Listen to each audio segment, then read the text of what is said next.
All right, what is up, everyone? So glad to have you one more time on the Comics Lounge. So, if you're just joining us, if you have not already subscribed to us, we are just about to hit 500 subscribers. We're a little more than 20 away last time I checked. And it's been a truly fun ride to get to that 500 subscriber mark. It's been a ton of fun talking about the giveaway with people, joining in on different people's channels as they hit those marks, and just pretty much the whole way from last July all the way up until now, as we near that wonderful year mark in just a couple of months. It's been extremely exciting. So again, if you haven't already, make sure that you hit that subscribe button down there, because that will make sure that you get our notifications. And when you hit that subscribe button, hit that bell so you get, on this side, hit that bell so you get all of the notifications of what we're doing. I'm very excited to get into this because I was very hyped up for this episode, and it is truly an amazing episode. But before we get into anything, before we talk everything spoilers with Falcon and the Winter Soldier episode 5, let's check out that intro. The Avengers. That's what we call ourselves. Earth's mightiest heroes. I have an army. We have a Hulk.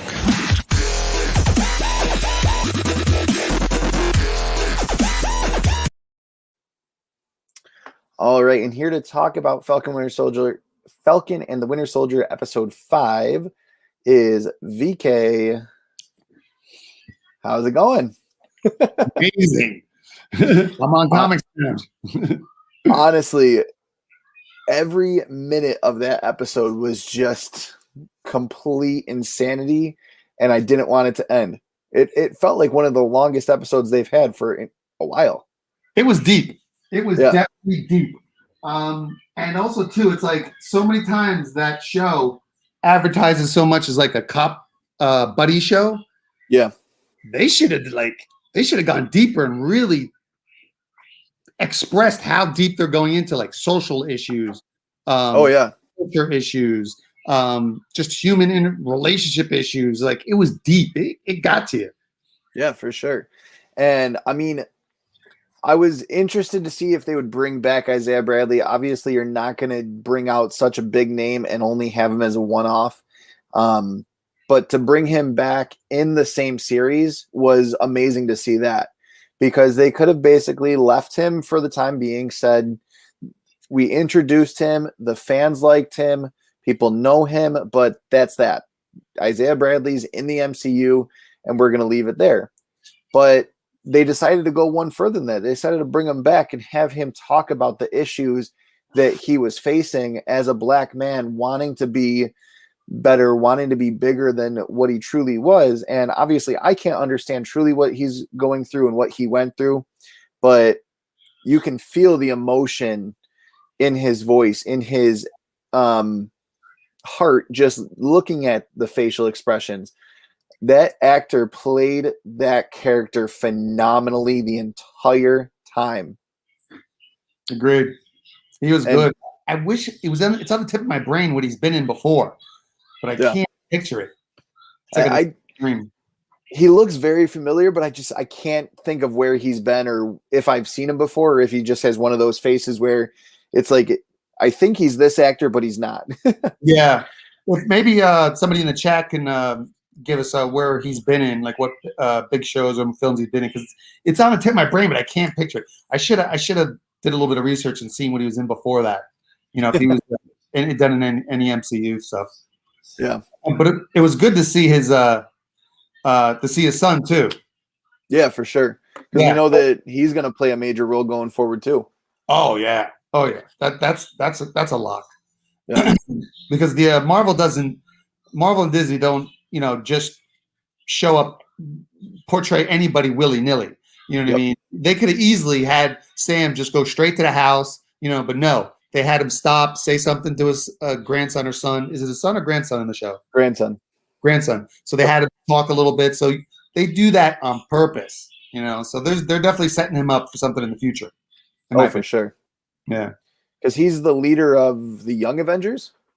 I I'm not. Yeah, I think at one point he does become the leader of the Young Avengers, but Okay. he's affiliated with Young Avengers for sure. It's not New Avengers, it is Young Avengers from what I understood. Yeah. Avengers, yeah, Very cool. for sure. And I mean, it's awesome to see them kind of do these little callbacks to everything. But I definitely want to just start at the beginning with this whole thing. Is Battlestar alive? In your opinion, do you think that he's alive? Do you think that he's dead or what? My opinion, based on his position and his character in the comics, I'd say he's a character they made disposable. He's gone.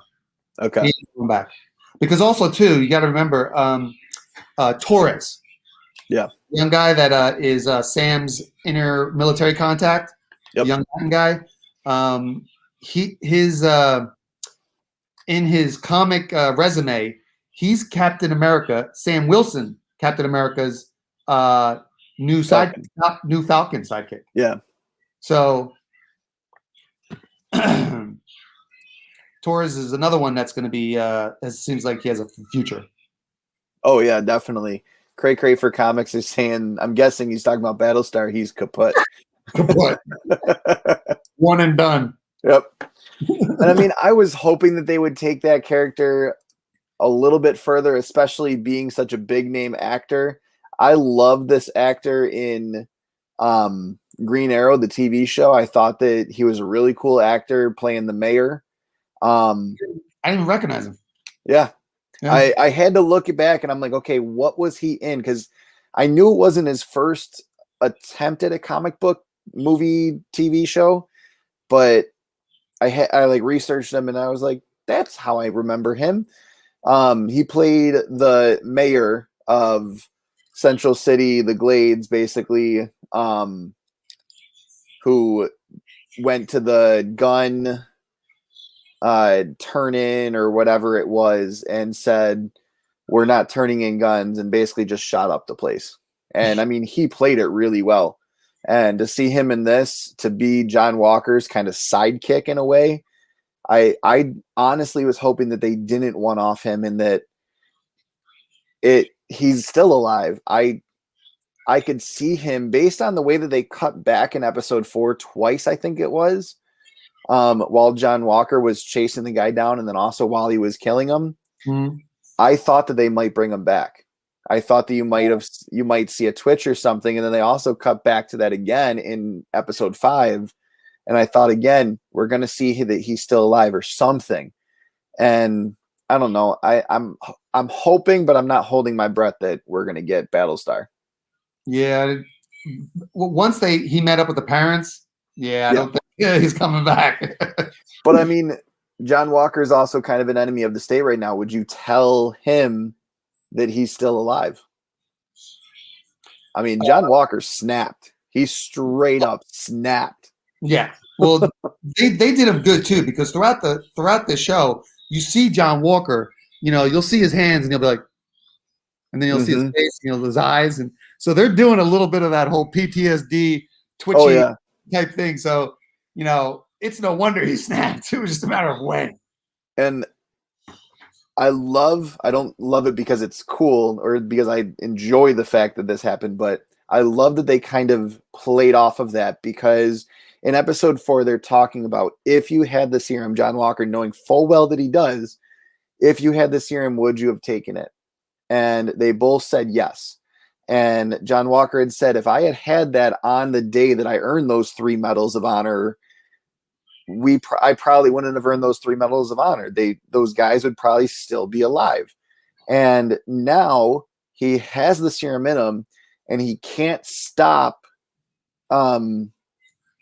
Hoskins from dying, Lamar from dying, and he kind of realizes it's not the serum, it's me. I'm the reason that they died. I couldn't save them. I wasn't good enough. I'm not as good of a soldier as I think I am. That's the kind of thinking that I think was going through his head. And I mean, I think it was perfect, in all honesty. I thought that they really did a great job, not only who is playing that character, but also how he played that character. Oh yeah, the acting the acting I like a lot better in this Disney Plus show than WandaVision. Yeah. The acting in here, like, I'm impressed. You know, I'm for sure. Going, wow, is this really a 5, 6, or what is it, 6 episodes? Yep. Is this Next really one's the finale. 6 episodes Disney Plus superhero show? Like, it was deep. It's like, yeah, you know what I mean? You're like, wow, I'm gonna have to watch this whole thing again, but right after another, because it was so deep. It's like, wait a minute, like usually shows this short time-wise and lengthwise are a little bit more shallow. Yeah. In my opinion. They don't have enough time to really dive into anything major. But they made the time in this show to really go into the characters, to really get you hooked, to really get you connected, you know? And it's like, but it leaves you like, imagine how people felt after WandaVision. You know, they were like, I want more. That's it. Yep. Come on. So now people are really, if episode 6 doesn't put a nail in that coffin, you know, it's going to be, more people are going to be like, again, leave us again. And they kind of like tied up Zemo with a nice little bow for now. He's at the raft. If he makes it to the raft, I don't think that we got to go into the raft. Yeah, I don't think that the Wakandans would allow him to not get to the raft. But like they're putting him there no matter what. Like they're gonna through hell or high water. And I think that it's going to be really cool to see what happens to Zemo after this. But at the same time, now you have to tie up the John Walker post-credit scene, which we'll get into. You have to now tie up Flag Smashers. Then they brought back someone. They did another callback from episode 1, and we're still getting Omega Red theories. Like, there's so much. How are you going to tie all of it now? What was that? Can I give you a little example of a tie right now? Go ahead. All right. So, Joaquin Torres, his base of operations, New York. Yep. All right. The raft. Where is the raft? New York. Okay. Yeah. I was trying to think, is the raft the one that was in the middle of the ocean, or is the raft is okay? The raft is the one that's in the middle of the ocean that in Civil War, Hawkeye, Wanda, they all were in that jail, that prison. Okay. All right. And then the third tie-in with New York, where are the Flag Smashers going? Yep. New York. Everyone's there. Yeah. And the raft, or can we talk about the raft? Yeah, go ahead. Oh, okay. The raft, who once used the raft as a base of operations? Zemo and the Thunderbolts. True. Yeah. And so it seems like this whole next episode, I think the next episode will give us an ending, a nice, good Marvel ending to have somewhat of a closure instead of going, all right, I got a million more questions now. Yeah. It will be interesting to see where they take everything because, like I said, you've got the Flag Smashers. You've got the guy, I can't remember his name right now, who was wronged by Falcon at the very beginning. He's on the Flag Smashers side. The terrorist from Winter Soldier, the Captain America movie. I can't think of his name. Batroc? Yes, Batroc. Okay. Yep. You got him on the Flag Smashers side. Yep. Forget about that. Like, he's back now. He's fighting with the Flag Smashers. Who knows what John Walker is going to do in episode 6? Is he going to come back? Is he going to fight with the GRC against Captain America, Sam Wilson and Bucky? Is he going to fight alongside the Flag Smashers against the GRC? Like, who is he going to be fighting? And I mean, another way that we saw that he snapped, that John Walker snapped, he couldn't even tell you who killed Lamar. Like, I think he knows. Okay. He's so like, you know what I mean? Like wound up and PTSD'd out that he's just like, and he doesn't want to admit any more mistakes. Yeah. You know what I mean? That I think he's just going, yeah, he killed him. Whatever that guy's name with the Lamar, short. Yeah. He killed. He's like, yeah, he killed him, but Carly killed him also. Yep. And it's like, no, Carly did, John. But I think he's just so wound and just so focused and just so Yeah. screw loose that he's just like, anybody that touches anybody, I'm killing. Worldwide Comics, welcome. What's up, Worldwide? Good to see you. And I mean, so just that beginning scene with all of a sudden you've got Falcon and Bucky versus John Walker. What did you think about that? Well, I guess I'm a little biased because I'm like pro Bucky, pro Winter Soldier, that I was so focused, because I love how they're portraying Bucky still a little bit like, Winter Soldier / Terminator, you know what I mean? Yeah. And it's like, you're almost like you're watching every episode going, all right, is he going to snap? Is Winter Soldier going to come out? Like, what's going on? So when I seen him, when he did that face, when he was like, no, we're doing this. Mm-hmm. I was like, yes. And then when he leaped up with his arm, I thought he was going full Winter Soldier. So a little disappointed because I thought it was going to be Bucky's time to shine. Oh, yeah. I thought that fight scene would give us a little inkling where they're going to like have Bucky go. But it left me still with questions. Oh, for sure. Because I'm sitting there thinking, okay, Bucky's standing with the shield and he just drops it next to Sam. I thought he was going to grab it and then he was going to take it. And I mean, he's like, Marvel does nothing by accident. We can all agree on that. Yeah. And he's standing there in the only light that's sneaking into this abandoned or whatever warehouse they're in. And all you see is him, and you've got John Walker laying down and Falcon laying down right next to him. And that's that. And I honestly thought that he was just going to be like, screw you guys, I'm taking this with me because you don't want it and you don't deserve it. Yeah. But and John Walker, U.S. agent, giving them that much of a problem in the fight showed that they purposely show John Walker can hang at that level of a superhero because they're coming for him. Definitely. Yeah. Everything they threw at him, he was ready for. He was throwing back at them. I mean, there was nothing that they were going to throw at him that he wasn't at least somewhat ready for. He just didn't have the stamina.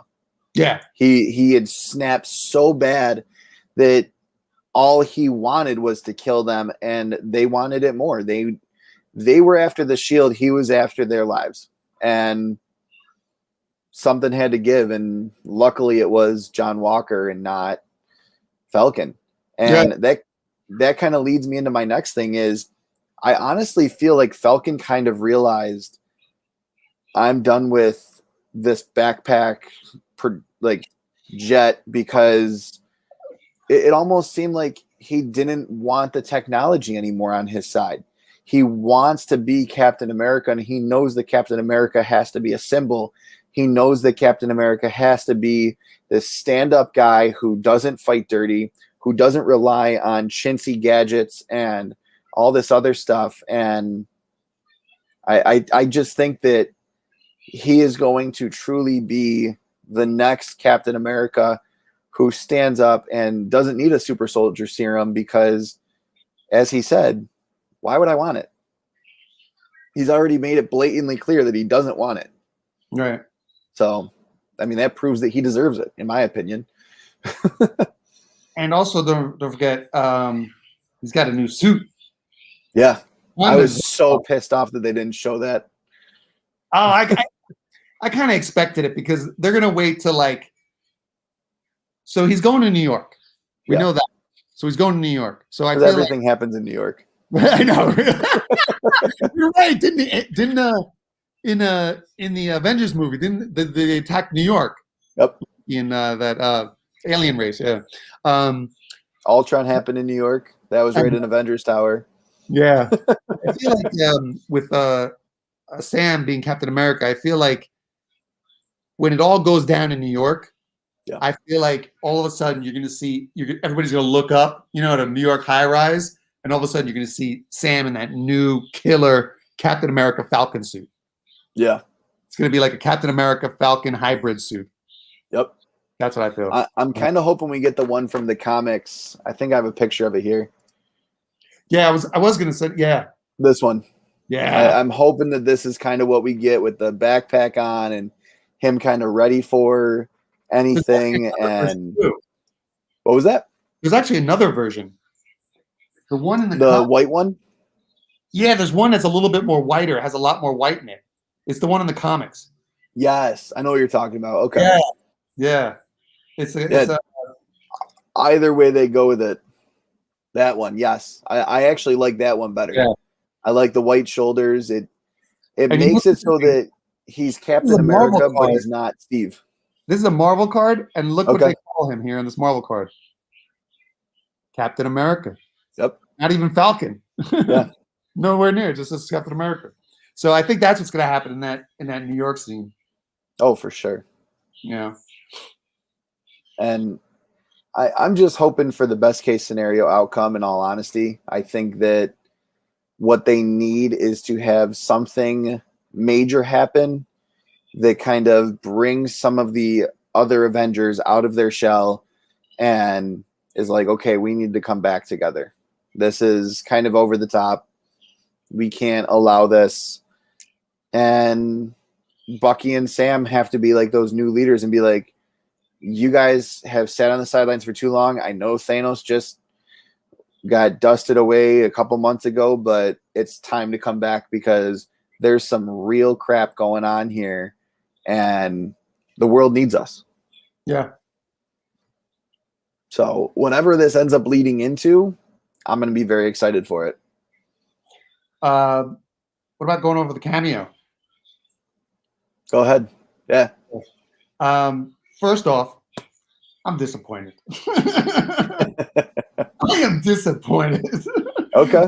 When I saw those boots walking down the hallway, I was like, okay, what is this?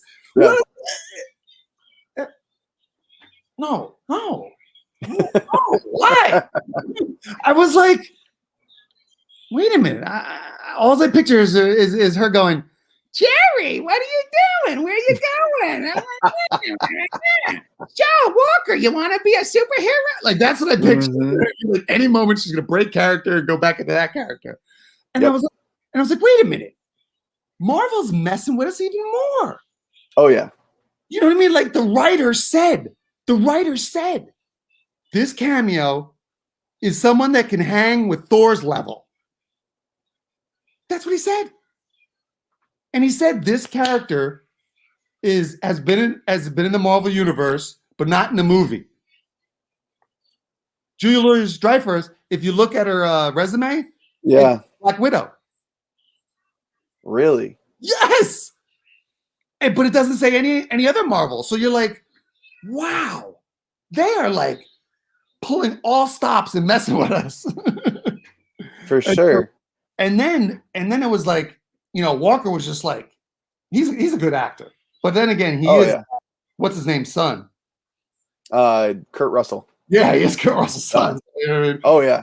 But Can you imagine growing up in that limelight and not being a good actor? Yeah, I know.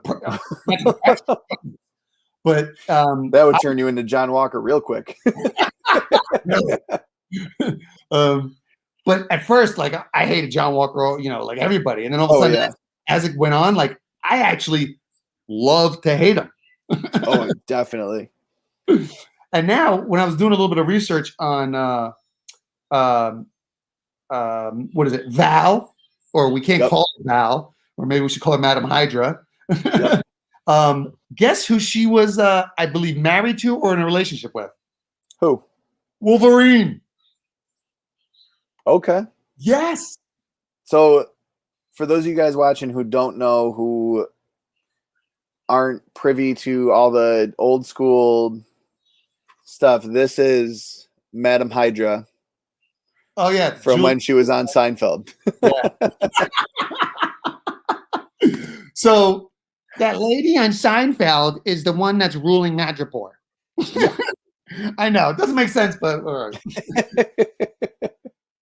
I do like, though, so they haven't actually come out and said that she's the power broker. Oh, no. I don't think she is, because you know why? Okay. They already revealed who it was. Who? Okay, so when you show Sharon Carter on the phone, Yep. okay, what was she doing on the phone? She Making was deals. brokering a deal. Yeah. Yep. She brokered a deal. She called this, and I think it was Batroc. Okay. She said, she goes, didn't I get you in an Algerian jail? And then he starts, blah, blah, blah, blah. Guess what the number one language or number two language in Algeria is? French. That's Batroc. Yeah.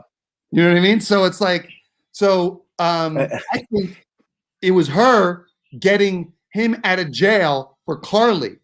And Sharon Carter was brokering a deal. Hence, she's a power broker. Makes sense. Nice pick. I like how there's an that's a shield probably thing on her belt. On her belt, it looked like an X, and I was like, wait a minute. Oh yeah. It's probably for shield or something with But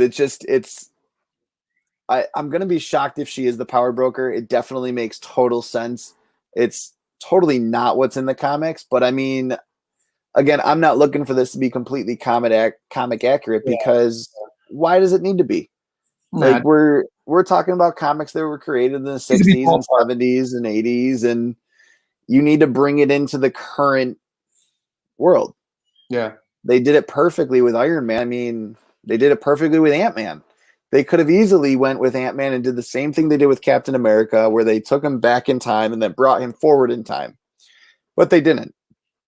They purposefully did flashbacks of that to show that, yes, there was an Ant-Man. We're not saying there wasn't, but this is the current Ant-Man because Hank Pym, if he wasn't around back then, is a young guy, and it makes no sense of why he is trying to figure out all this technology because a lot of it already exists. Yeah. He was a pioneer, and the only way you can be a pioneer in a field like that is if you were doing it before anyone else was doing it. But also, too, going back to Sharon Carter and the whole power broker subject, that was her only scene in that episode. Yeah. So once again, Marvel doesn't shoot anything just willy-nilly. There's always for sure. So why did she have that specific scene on the phone with that guy from Algeria, which I think it was Batroc? You know what I mean? Because they wanted to show us who the power broker is before the last episode. Yeah. And it takes a lot of power to pull a phone away from you, away from your ear, and not listen to a damn thing they're saying because you're like, I don't give a shit. And then put it back up to your, are you done? Yeah, good point. Like her arrogance is so high because she's so powerful. Yeah. You know what I mean? Look at her. She's multi-millionaire. She's multi-millions in stolen art, runs a nightclub. Yep.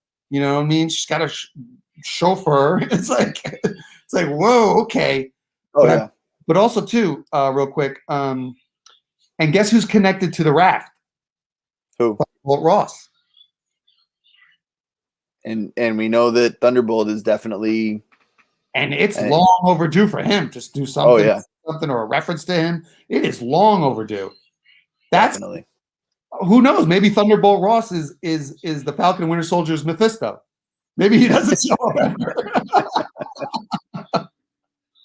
up. Oh my God! And I actually saw a meme of that with John Walker. And they had John Walker with Mephisto right next to it, and then them merging. Really? Oh my God! Oh, you want to see? You want to hear something even more wild? Go ahead. Okay, so there's a run of Falcon. There's I forget what year this run is, but it's Falcon the title, and it's 1 through 8, and issue I think number 3 or 4 has a Falcon on the cover, and guess who's to the side of him? Of all people. Who? Mephisto. Interesting. Can I get the issue real quick? Yeah, go ahead. 1 second, real quick. I couldn't believe it when I saw it. That's amazing.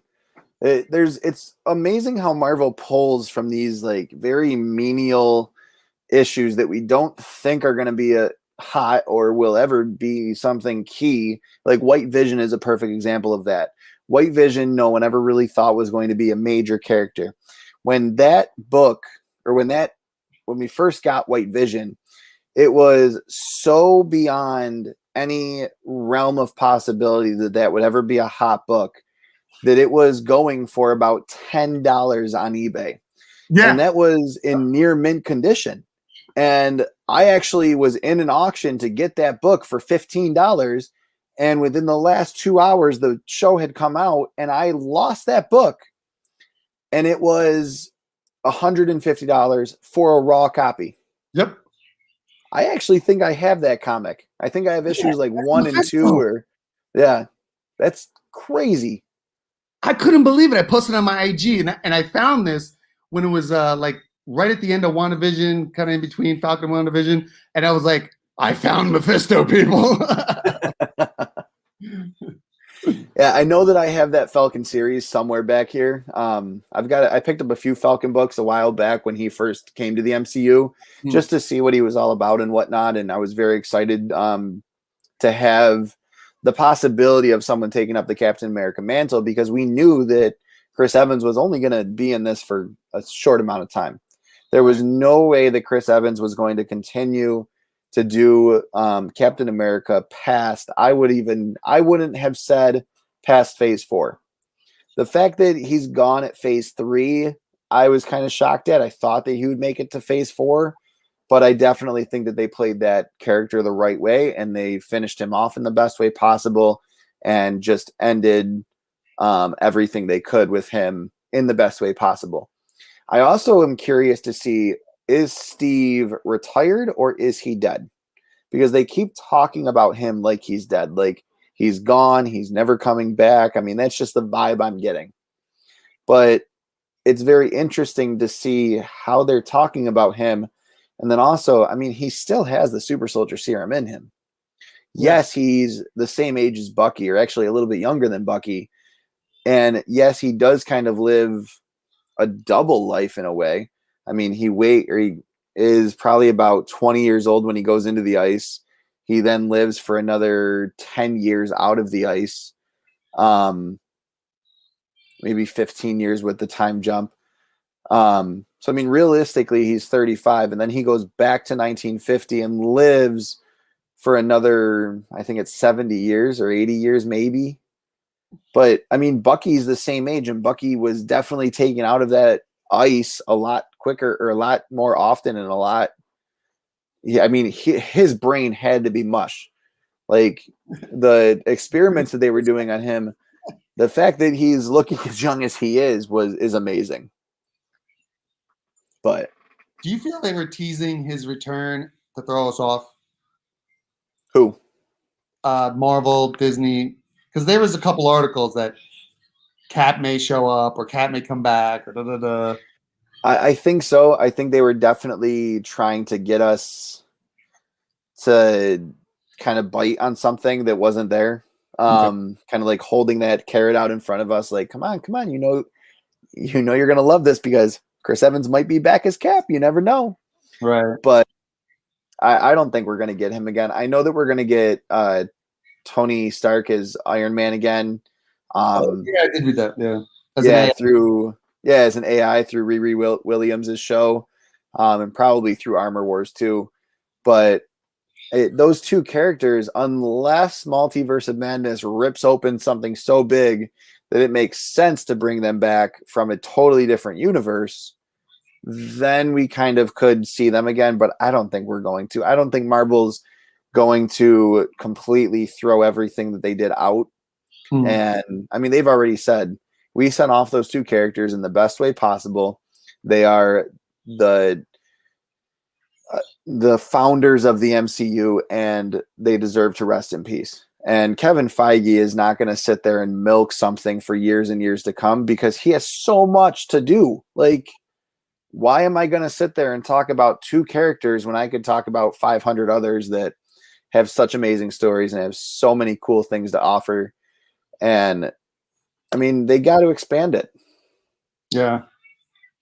Can't continue to do Iron Man and Cap.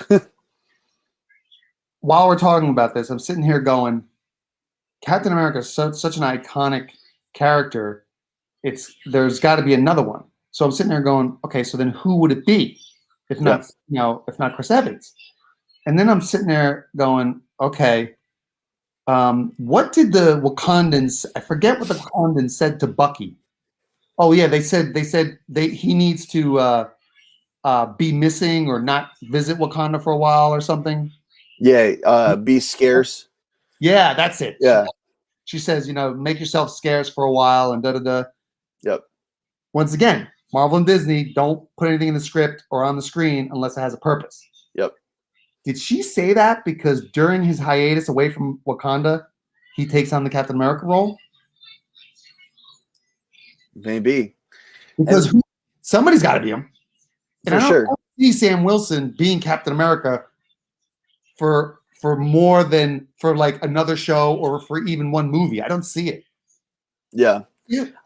I think that they could definitely continue to play him. And I find it very interesting that they've used that White Wolf moniker because that's a Black Panther villain.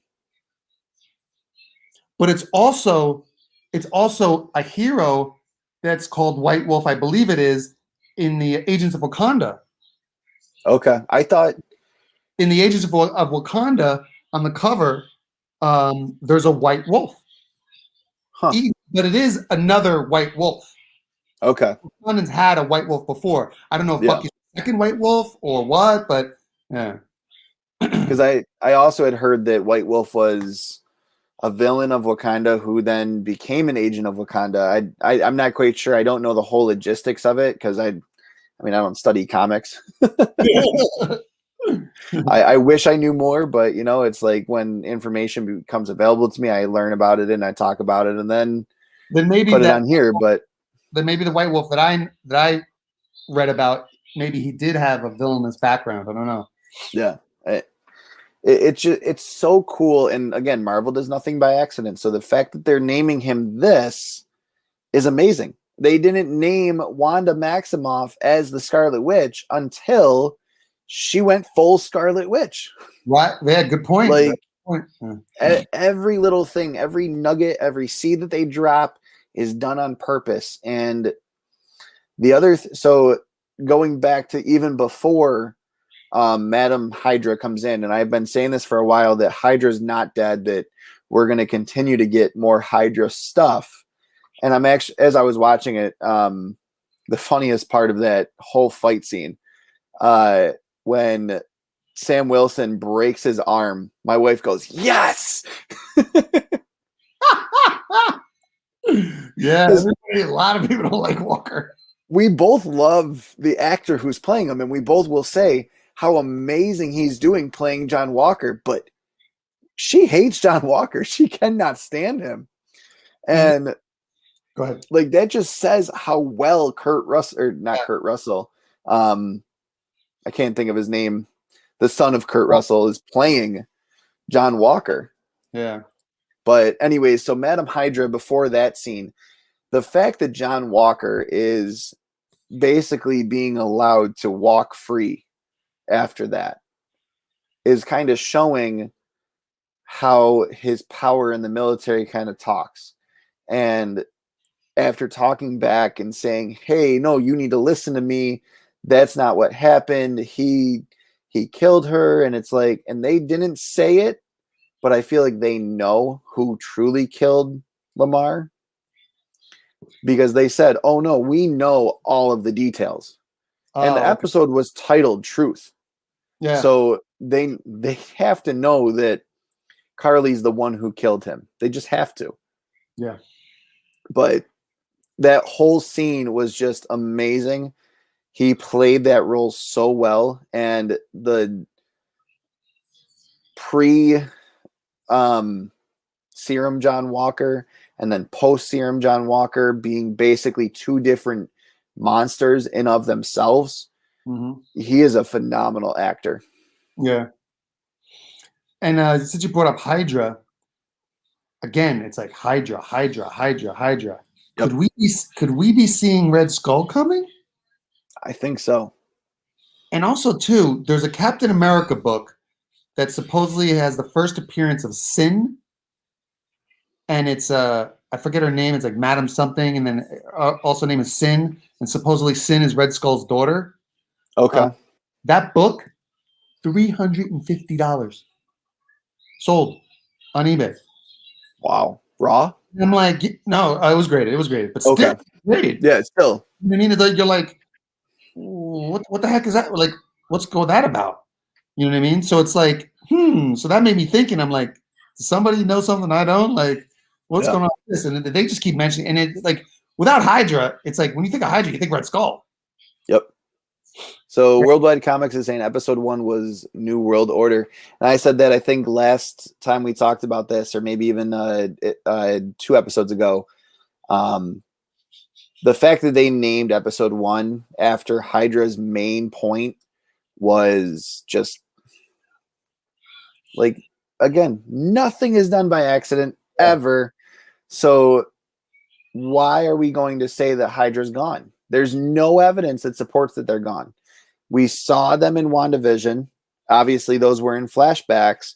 But again, there's got to be a reason why we're seeing them in flashbacks and why that's going to be the main focus. And that's why Agatha Harkness wanted to show Wanda that this is Hydra. This was what they did to you. This was all of this. There was Hydra was in WandaVision? Yeah. Remember, it was the second to last episode when Agatha was kind of walking her through her past and revealing everything. And they started to test on Wanda Maximoff when she had just gotten, Yeah. So, I mean, there's been little Hydra hints throughout. Oh, that was a huge scene when they were in the Hydra lab and they had the scepter, Loki's scepter. Yep. Yeah. So there's just so much Hydra based. I don't think we're getting Mephisto. I think we're getting Hydra. I think Hydra is going to come back, and I think we're going to see a lot more new spy stuff, because why was Winter Soldier so successful? The whole spy thriller scene. I mean, that's why everyone loved it. Yeah. And also too, when I first see New World Order, when he wrote that World War Comics, also too, I was thinking, who's going to be the New World Order? Thunderbolts, maybe. So there's a lot of things that could represent New World Order, and also another thing with Hydra. Even though they say Shield isn't Marvel canon, up until the last episode, Hydra was all up in that show. Yeah. So Hydra is still very, very relevant in, Disney Marvel universe. See, and I'm kind of wondering if they're going to retcon anything from Shield. They've talked about kind of bringing back what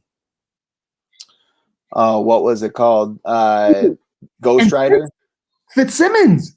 And Fitzsimmons, yep. He's an amazing Hydra operative. Oh my God, what's it called? What's his name called? I can't think of the actor. Leopold? Zemo?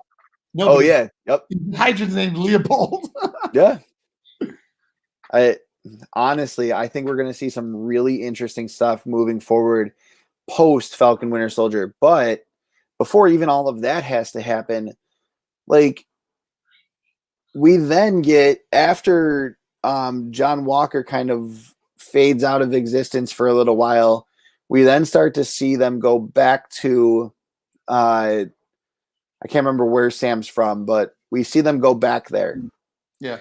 And a lot of people were really pissed off at episode 1 because it didn't just jump right into Falcon Winter Soldier. It kind of talked about each little thing. And I think we finally got to see that buddy cop style between the two of them just by seeing them interact and talk and rebuild the boat and all of that fun stuff. And I mean, there's a few little like quips in there, like, why didn't you use the metal arm? Like, and he goes, I don't know. I don't think of it first. I'm right-handed. And it's just like those little things that kind of build that relationship between them to the point where then in a later scene, Sam goes, are you ready for some tough love? And that's when it all kind of gets laid out on the field of, you need to start accepting this, and you need to start truly apologizing, not just saying that you're sorry, but showing that you're sorry and showing yourself that you can forgive yourself. having those conversations with those people that you wronged and saying, this is what I did. Like, don't just make it right for them, don't just make it right for you, make it right for them. So I think we're definitely going to also see in episode 6, Bucky kind of go back to that father of the son he killed and admit that, just to kind of get that off his chest. Because Bucky's even saying, I still have the Winter Soldier in me. Like, there's still a piece of him inside of me that I can't seem to shake. I'm not liking this emo Bucky. I am not liking this emo Bucky. It's like, Bucky, come on, you're a badass. Come on. Yeah. Come on, where are you? Come out. I'm tired of him.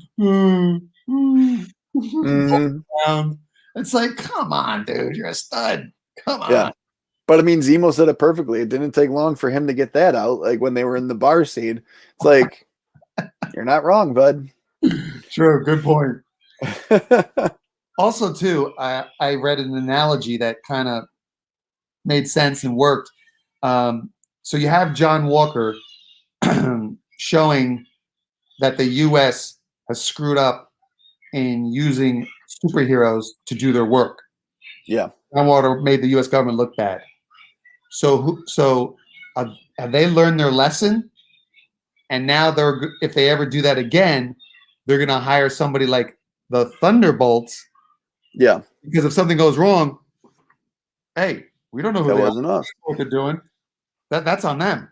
Yep. I thought that was a pretty good analogy. Definitely. The fall guy, either U.S. agent John Walker or Thunderbolts. Yeah. Kessel Runner says that they love the episode. Good to see you, Kessel Runner. You've been a part of the channel for quite some time now.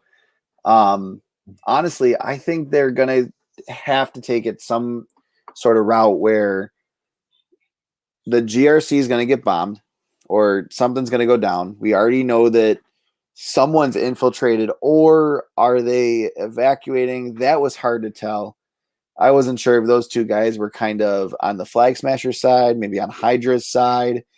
I think there's going to be a lot of stuff that ends up getting revealed here, and I just don't know where they're going to take it. So I guess my biggest question is, where do you think episode 6 is going to go? How do you think they're going to tie a nice bow on this to the point where it's not going to leave us with too many questions, but also still leave us wanting a next season or something more to follow?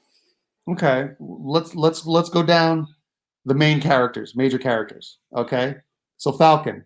Okay, to me, Falcon shows up. He finally reveals himself to be Captain America, finally embraces it, finally accepts it, finally takes it on full force, and finally acts like Captain America and defends the Captain America title or character. Bucky. Wow. That's a wild card. Oh, yeah. I thought for sure this episode would give us an answer on Bucky. I thought the Wakanda angle, I thought he would either leave with Wakanda or... That's what I almost thought. Yeah, I thought he would leave with Wakanda and then become some type of Wakandan super soldier agent, or he was going to stay and he was going to somehow, they would give us a little inkling on how he may, or he definitely will become some form of super Captain America on his own. But so Bucky's a wild card, because also too, you got to remember Bucky also was on the Thunderbolts and had a Thunderbolt team. I believe there's like 3 or 4 versions of Thunderbolts. Yeah, there's been multiple. I mean, right now the Kingpin's running the Thunderbolts. It's not even Thunderbolt Ross anymore. Yeah, so like you could take it so many different directions, and we know that Kingpin is in the MCU. He's not with Sony. Mm-hmm. So are they going to have a Kingpin Thunderbolts? I don't know. What do you think with Bucky? What's gonna happen in that episode 6? I think so. It could go one of 2 ways. My first thought is that he could just go all in for being a superhero and saying, I'm on board with this. I'm going to be kind of that guy in the shadows who comes out when I'm needed. And right now I'm needed. I'm on your side. And it kind of, I saw this a little bit at the end of episode 5, where they were saying, well, we're not really partners. We're guys who have a mutual friend. And now we don't have a mutual friend anymore, so now we're just guys. So it's kind of like they're not really on a team, and they said that we're not a team. We're guys who come together when we're needed. So I think that he's going to kind of play that role and come out when he's called upon, but also kind of keep it all close to the vest of what his true thoughts are and his true intentions are. Mhm. And then there's the total opposite. I think that he is just going to truly go back to being a villain or go back to being kind of like that anti-hero, and just kind of playing that role.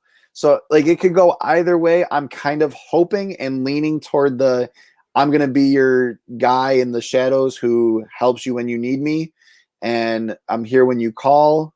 But part of me thinks that there's going to be this villainous side of him that comes out of this Winter Soldier side of him that comes back out, and he's going to play that White Wolf villain.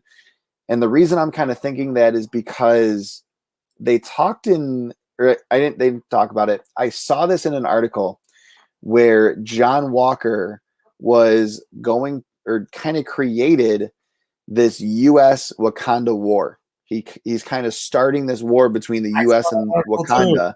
Yeah, and I don't know what side Bucky's going to be on with that. Is he going to be the villainous White Wolf where he's fighting against Black Panther? Whoever takes on that role, we still have no idea where that's going to go. Is he going to fight against them and be on that side of the Thunderbolts and kind of try to take down Wakanda from within?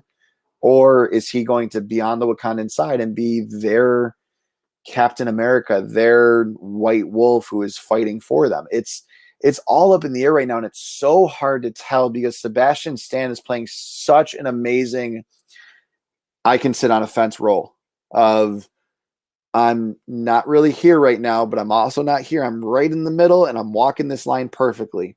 And I don't know. It's so tough to tell with him of where he's going to go. And with Sam Wilson, I truly think that he's going to just take up the Captain America moniker. He's going to kind of run with it. Mm-hmm.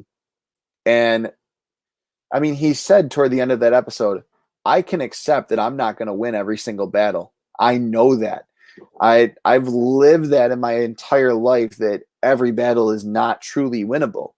But Right. At the same time, I'm going to fight for whatever I can, and I'm going to fight till my last breath. And I think just for that alone, he's going to be a perfect Captain America. I don't know why. I just don't see him lasting as Captain America. I don't know why. Maybe because I just when I think of Captain America, I think of a guy running with a shield. I don't think of a guy. You know what I mean? So it's no, for sure. But to give more insight on the whole Bucky situation, all right.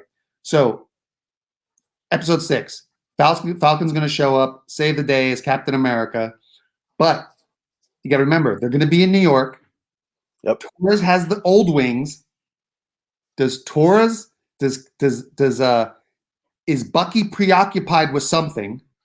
Maybe something goes wrong with Zemo and the raft, and then Bucky has to handle that, help the Wakandans. And then Sam is in New York fighting the Flag Smashers, gets in a little trouble, because he's a regular dude just with a suit. Yeah. So he's in a little trouble. And then Torres, because he's from New York, you know what I mean? Oh, yeah. Flag Smashers are there, so the military sends him there. Maybe he throws on the wings and helps Falcon. Yeah. And then boom, then we have Falcon. But then again, no, because you wouldn't want to see two guys with wings on. True. It would kind of be a disadvantage. So it's like when you really think about it, this episode 6, wow, it's up in the air. You got Sam with the wings on as Captain America. So then Bucky would be his best sidekick. Yeah. I have seen Bucky in the comics with a shield and a handgun. It's true. And he's played that role really well too in the comics. And honestly, that works. Yeah. I don't know when his last time was in the comics though. Has he been in the comics recently? I believe he has. Okay. I've seen numerous, issues. You know what I mean with Yeah. You got to remember too. There was Bucky before Bucky, Winter Soldier Bucky. Yep. So you know what I mean. There's many variations of Bucky. Captain America's sidekick. So For sure. the more that I'm thinking about it, the more I like that episode 6, Falcon becomes Captain America. Episode 6, everything's going to go down. The Flag Smashers are there. Batrock's there. So Sam's going to need help. Yeah. And who's naturally the person to help him? Because they already said it in episode 5. Bucky said, "Hey, I'm there whenever you need me." Yep. I think Bucky's is going to be his sidekick, but he's going to be using the shield. Okay. I like that. That would be really sweet. And I mean, my favorite part about all this is I could honestly see a 3-way battle, just how we saw with WandaVision, where you see Sword kind of battling off in the distance. You see Wanda going at it with Agatha Harkness, and then you see Vision fighting White Vision. I think we're going to see something along the lines of Batroc not realizing that Torres is now Falcon. Torres is actually fighting Batroc. Then you have Bucky fighting John Walker, and then you've got Falcon fighting the Flag Smashers, or vice versa on those last two. I could definitely see Sam fighting John Walker, just because it's like, I'm the true Captain America, you're nothing. But the way they've been doing the show, I feel like it's definitely going to be Bucky and Walker, because Bucky just, you know what I mean? If you remember, he hates him. No, we're gonna fight. Sam was like, "Oh shit, are you sure?" He was like, "You sure about that? I don't have my suit on." So I actually like your take on it. That actually makes sense. And now, and also too, if you look at this uniform, it is so close to what he's already wearing. So it's all you need is to change up a little bit of something, a little bit of colors, and then boom, he's U.S. agent.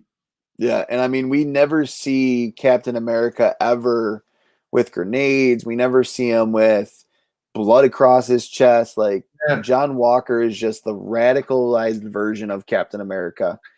And like that, the radicalized version. Just because it's like, he's truly this Captain America that just no one ever liked. Like, even in the comics, I don't think he lasted as Captain America for longer than a couple of months. Mm-hmm. I think it was a very short-lived run of how long he was Captain America for. But I don't know. It's all going to be very deep, whatever route they take, because I don't think there's any way to kind of dig themselves out of this hole without going deeper into the characters. They've done a great job of building these characters in less than 5 hours. Yeah, good point. But also too, what's interesting is you got to remember, like, this whole streaming thing now has gotten so big. I think the studios are trying to like go, okay, what is the best way to maximize this short stream of 5 hours? To do we go shallow and just bombs, explosion, guns, and entertain people, or do we go deep, and really get these people attached to the characters and really build the base so we can do spin-offs, other shows, movies, animation, whatever it is. Sure. So it's like, I feel like this is a combination of a movie and a stream. Yeah. I feel like it's a hybrid, and they were kind of like, oh shit, which way do we go? Do we just go bombs and entertainment, or do we go character depth and get these people hooked so we can, do some stream shoot-offs and movies? I'm trying to figure it out. Oh, definitely. The biggest thing that I noticed before anything kind of happened and when COVID first started was they were talking about how this all was going to look, how it was all going to play out. And we saw a lot of stuff going on. Who was that woman fighting? We now know that that's Carly Morgenthau. who was, and a lot of people thought it might be America Chavez. Now she has her own comic out right now, so we can still see her. It's very interesting that came out right along the same time as Harley has her own Falcon Winter Soldier. American Chavez does. Oh, okay, I was like, and wait. No. There was rumors that American Chavez was going to be in Falcon Winter Soldier. Well, there is Bucky's granddaughter called Ricky Barnes, I think. You know what I mean? And supposedly she's going to have her own show. Interesting. Before this whole Falcon and Winter Soldier thing happened, I thought for sure that the Carly character was going to be that Ricky Barnes. That would make sense too. Yeah. You know, because, and especially when Bucky's the first one to talk to her, I was like, oh, is this Bucky's granddaughter? He just doesn't know it. Like, is this being set up? And then when Sam Falcon talked to her, she connected with Sam. So I'm like, are they setting her up to be Ricky Barnes and like later on become, you know, this anti-hero or this kind of hero that plays both sides? Like, also too, episode 6, where does Sharon Carter fit in? That she is such a wild card right now. The fact that she had such a big role in this was amazing to begin with, because she's been in the post-credits scene, well, not post-credits, but in the credits every single episode. So they've shown her. Yeah. So she's clearly someone major, and she said, and I don't think she can't go home because she's still on the run. I mean, let's think about this for a second. The whole world went to hell. And half of the people were snapped away. She was snapped. Yeah. It's only 6 months. I read an article where she, no, it was one of it was like Den of Nerds or Everything Always Cosmic. It was one of those shows. Okay. And they showed how, they even showed in Endgame where they, you know how they did the pictures of everybody got snapped? Yep. She was one of the people. So she was only in Madripoor maybe 6 months. And now, in 6 months, she became that powerful. See, now I'm kind of curious, though, about that, because she was so underground that her own family doesn't know she's alive. So could she have been snapped, or could she have survived and just no one knew that she had survived? So they assumed that she had been snapped. Mm. Yeah. So, I mean, because everyone thought Ant-Man was gone too. Well, yeah. So, you know, it's one of those weird things where it's like, if you're that under the radar and pretty much all the satellites have no idea who anyone is anymore, because half the people are running the satellites. Can we truly know if she was snapped unless they blatantly come out and say it? I think I would guess that she was. If they put that picture up there, she probably was. And to become that powerful in 6 months is kind of insane. But that would be a lot to become that powerful in that short amount of time. You'd have to already have some footing there. Or somebody else has some footing and brings you in. AKA that too. Paul Ross. Yeah. Sharon, you're military. I'm military. You're government. I'm government. I can help you out. You help me out. I'll reunite you with your family, reinstate you with the government. True. If you help me out. Yeah, she was kind of, she didn't really have a care in the world about Sam helping her. Yeah. Or she was like, well, because she told that person on the phone, she goes, we got a couple problems. Yeah. So she was slightly concerned.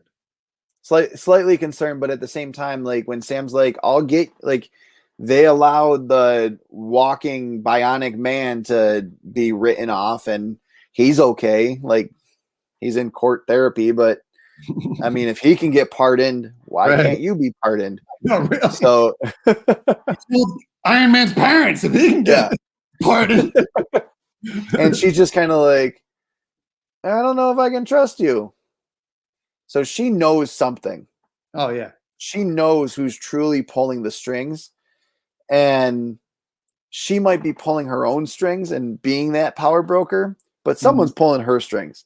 Someone's making sure that she's doing what they want them to do without her knowing that she's doing exactly what that person wants her to do. If that makes sense. Yeah. And that's Thunderbolt's Ross MO. I'm going to make sure that people do what I want. I'm dying to know what she will do in episode 6. Yeah. Is she going to be okay? So Sam goes down to New York to defend the GRC against the Flag Smashers. Batroc is meeting up with the Flag Smashers. Sharon, in my theory, she's the one that got Batroc out of jail. So what would make her go to New York? What would make her go to New York unless somebody told her to go to New York? Yeah, there's just, I don't know what her role could be for episode 6. But not just that, but if she is the power broker and she's the one who created the super soldier serum, she wants Carly dead. She sent that text saying, give me, like, you stole from me, you're dead. I'm paraphrasing, of course, right. But like, why help her out in that case? Does she know that she's helping Carly out? That's why I feel like when you put it that way, that's why I feel like she's not the power broker and she's just the face for the power broker. Yeah. Because I can't see her character sending text like that. I'm going to kill you. No, for sure. You know what I mean? It's just, I just don't see her becoming that dark. You know what I mean? Yeah. I don't see that going that far. Stolen art and murder, like, way far. So we got. Go ahead. We got the power broker. We talked about Torres. Talked about Falcon. Talked about Bucky. I feel like we're missing somebody. Who is it? Carly. So we know her role in episode 6. What's going to happen after episode 6? Will she make it out of episode 6? Oh, I think for sure. You think so? Every episode, and then they just kill her off at the end? I mean, Zemo did say there's only one way to end this. Oh, will they kind of realize good point. There is only one way to end this, or will she realize there's only one way to achieve my mission? I have to go down with the ship. Good point. I don't know. You're right. Good point. I mean, she is so radicalized right now that I don't think suicide bombing or I'm going to take you out, or I'm going to take me out with you type of deal, the suicide by cop or something like that. I don't think that's off her table right now. That's a good point. Do you know what the original script of this whole show was? It wasn't. No, I don't. I read another article. It wasn't super soldier serum. The original script, it wasn't about super soldier serum. It was about a virus. But because of Corona, they changed the script. Okay. And so I read because of which makes sense. Yeah. So if the original script had stayed and the whole thing was about them releasing some killer virus, then I could see her doing some suicide bomb type thing at the end. But instead of the bomb, it's the virus. Yeah. So I like your theory. I think that could be the case. And then Sam saves her. Yep. Because why else would because they kind of had that connection, you know what I mean? Oh, for sure. They had such a great, like, there's so much chemistry on this show between these actors and actresses. Like, I don't even know what it is, or if COVID made it stronger, the fact that they kind of got to make it and then pause and kind of talk about it, rework it, figure out where they want it, like what they wanted to redo. Mm-hmm. I don't know if that helped to build these relationships. We know that Sam and Bucky have already like kind of built that brotherly love-hate relationship through not Winter Soldier, but Civil War, and just kind of being on the same side with the Avengers. We kind of have seen them build a relationship, but I mean, Sam instantly had a relationship with Carly, who we would have thought was so far gone.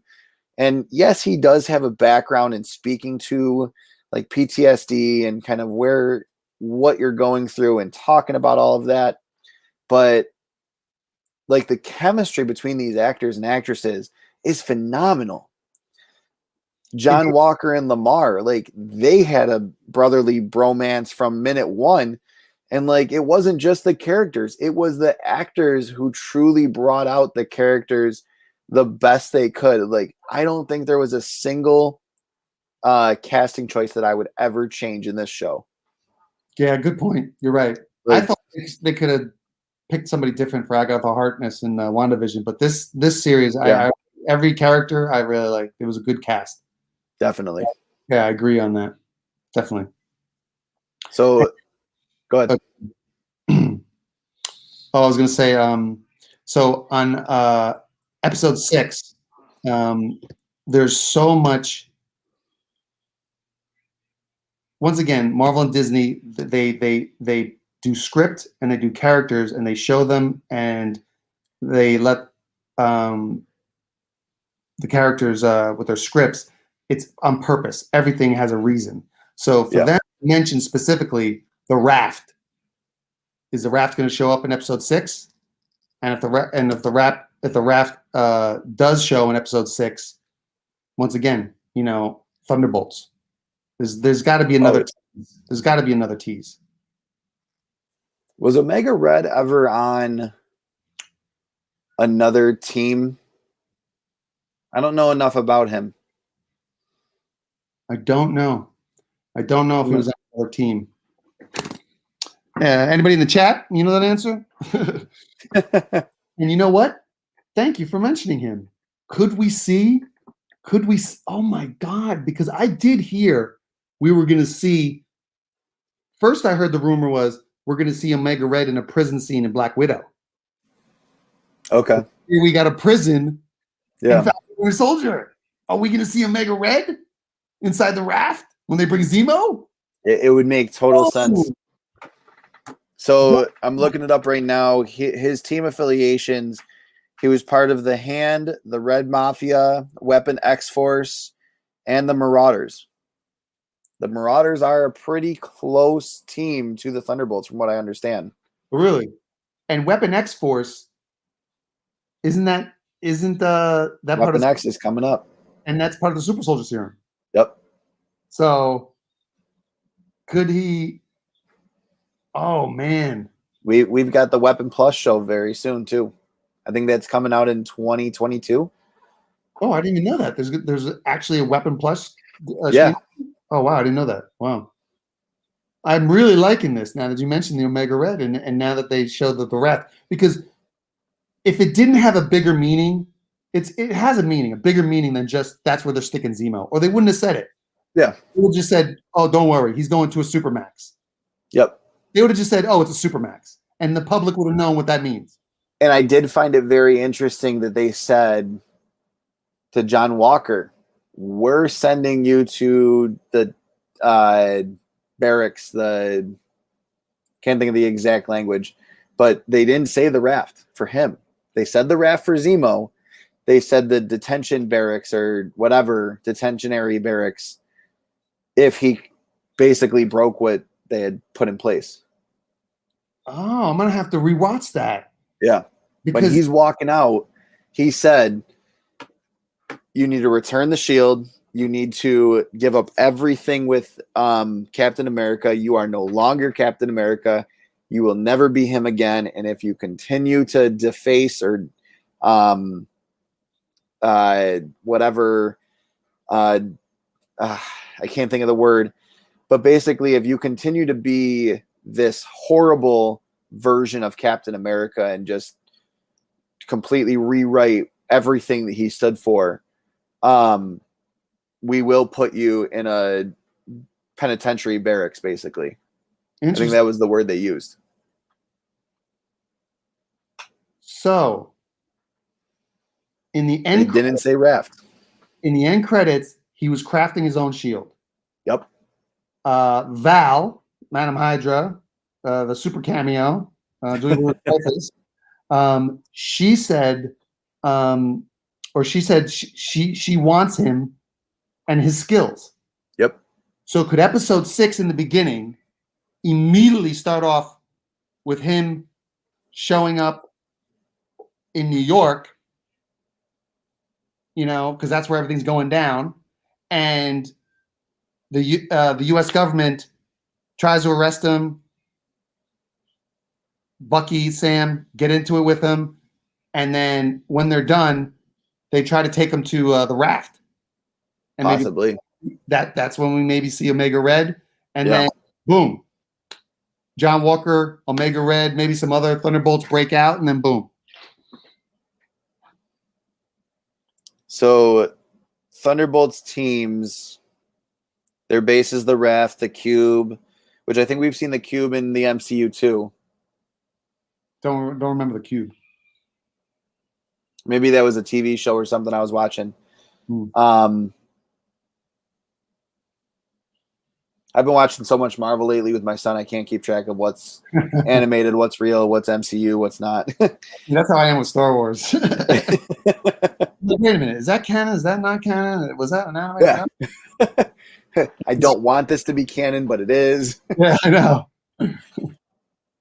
Let's see. So you had Atlas Goliath, Baron Zemo, Mach 1, Meteorite Moonstone, Songbird Screaming Mimi, Techno Ogre and Fixer, Jolt Hawkeye. Oh, that's another thing we should discuss. Wasn't there a rumor that Jolt was going to make an appearance in the show? I don't know. I haven't heard that one. Yeah, she Jolt, because the issue of Jolt, the comic issue, that's shot up. Okay. I forgot about that. Thunderbolts 4. Don't know the issue. It's just I'm just reading this on Wikipedia, so I don't know if it's true or not.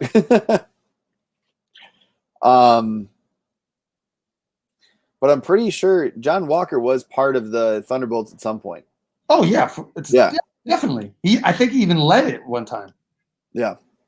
Yeah. So that's definitely a lot. So I mean, and a lot of the ones I just mentioned either have been rumored or are already in the MCU. I mean, we know that Thunderbolt Ross is the creator of this. We know the whole reason that he wants to do this is to try to replicate the Thunderbolt, or not the Thunderbolt, the Super Soldier Serum, gets it wrong and becomes Red Hulk. So, and the fact that we have a She-Hulk show, I mean, we're getting all these different little things that kind of keep pointing to the Thunderbolts. Yeah. So I don't know. It's definitely going to be interesting. I can't wait to see what they do. My biggest scene, though, that I was actually kind of shocked, but also like, oh, they can't do that yet. When Bucky and Zemo are talking, and they're in Sokovia, and Bucky puts the gun to his head. I'm like, he can't do that. He's not going to pull the trigger. Oh, really? I knew that was. I knew he was going to do it because I remember the flashbacks of him dropping the bullets. And as soon as he dropped the bullets, I'm like, that was in a trailer. I should have remembered that, but I also was like, maybe he's just this pissed off right now. Maybe this is where he goes full Winter Soldier again. I don't know, but I was like, he's not going to do it. Oh yeah, no way. But Zemo's way too loved. Yeah, he's way too loved.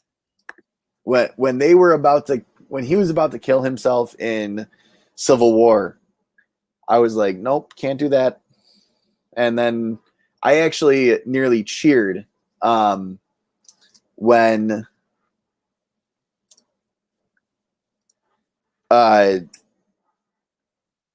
Black Panther saved him. I was like, yes, thank God. Like, really? That wasn't, well, because that's not Zemo, in my opinion. Like, that's not the Zemo that we knew from the comics. That was like one small piece of him creating a means to an end. Like, there's so much more of a Zemo that you can do. That was a great introduction to him. That was a really awesome way to kind of show who he was and talk about him and whatnot. But I thought they had to take him further, and I'm so glad that they have, because he's actually turned into a pretty lovable character. Pretty. In all honesty. I think he can do his own show. Yeah. I think he can hold his own. And it's so funny to watch. I think it was episode 3 when they broke him out. It's so funny to watch Bucky and Sam kind of be like, hold on a second. You're rich? Like, when did this happen? He is yeah. And it's so cool to see this guy who is from a totally different country showing Bucky and Sam, like, and he says it, he's like, only in America would someone think that a really well, high class dressed African American guy is a pimp. Like, that was funny. And it's just, he kind of does a reality check on the whole show in a way. Yeah. Like, he's that perfect character. This is how it is, guys. Come on. Yeah. And he introduces us to so many new things within the show. Like, he talks about Madripoor. Madripoor is pretty huge. I actually just picked up the first appearance of Madripoor the other day. I think it's over here, hidden in all my other stuff that I've been waiting to catalog and put away. Oh God, I got boxed. Don't remind me. Oh yeah, there you go. New Mutants 32, near mint copy. It's nothing major. It was $6, but I was like, I texted my local comic book shop and I was like, hey Chet, you need to find this book for me. I want to read it. I want to hear more about Madripoor. And I read through it and it really doesn't talk much about it. It kind of just like touches on it, but it was a cool read. And to have something that's from the show in my collection and to say, this is where Madripoor kind of started, and just that it's this lawless city, kind of like how we think of like Bangkok or like that Thailand-esque Singapore kind of thing. I mean, as soon as I saw that scene, I was like, wow, we're walking into modern day Pirates of the Caribbean. Exactly. Like that, it was just so cool. And from the Wolverine, the second Wolverine movie, I was just like, this totally brings me back to when they were in, I think it was Japan or China. And just like walking in there and like the whole vibe of it, it's just so interesting and so cool. It like makes you want to know more about that city so you can kind of really interact and enjoy the different kind of stuff that's going on.